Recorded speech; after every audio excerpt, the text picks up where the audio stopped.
want life? You want the world on fire? Security? What the hell are you doing? Where's the press? And you are? Allen Ginsberg. Are you a writer? No, I'm not. Well, you're not anything yet. There's still a worldwide epidemic of people not being able to, feeling comfortable saying how they truly feel about things and being able to really express themselves in a very free way. So I think that when you go back to the origins of the first people to really kind of do that, in a way, like that's something that people still latch onto, like the whole like naked self-expression of it all. The death of morality. Sudden bouts of blindness and a severe decline in moral standards. Welcome to the edge of the world.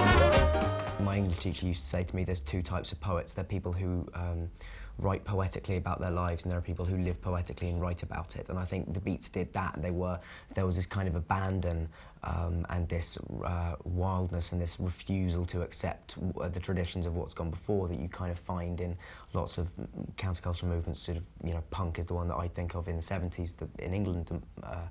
It brings to mind, and it's that same sort of vibrant energy that even if you don't like what they wrote, you kind of like what they stand for and the way they went about writing it. Life is round. Patterns, routines, a wheel of self-abuse. Margaret, don't even deny it. He sounds like you. Because it was me first. Until the disruption we long for comes along and the circle is broken.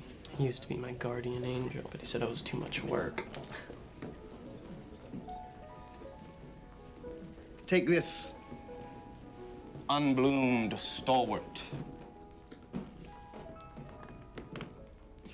And you are? Allen? Allen.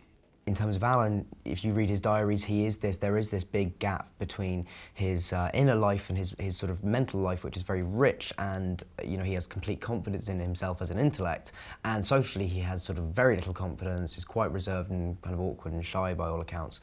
And then he meets and falls in love with Lucien, who is just, you know, expansive and bold and everything Allen wishes he was, so it's kind of easy to see why he would fall in love with him.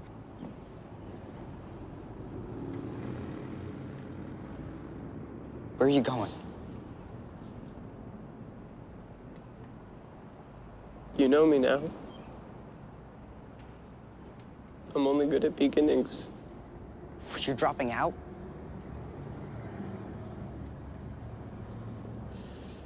Best of luck. These guys were the original hipsters, and there's a huge, that's obviously come back in a huge way now.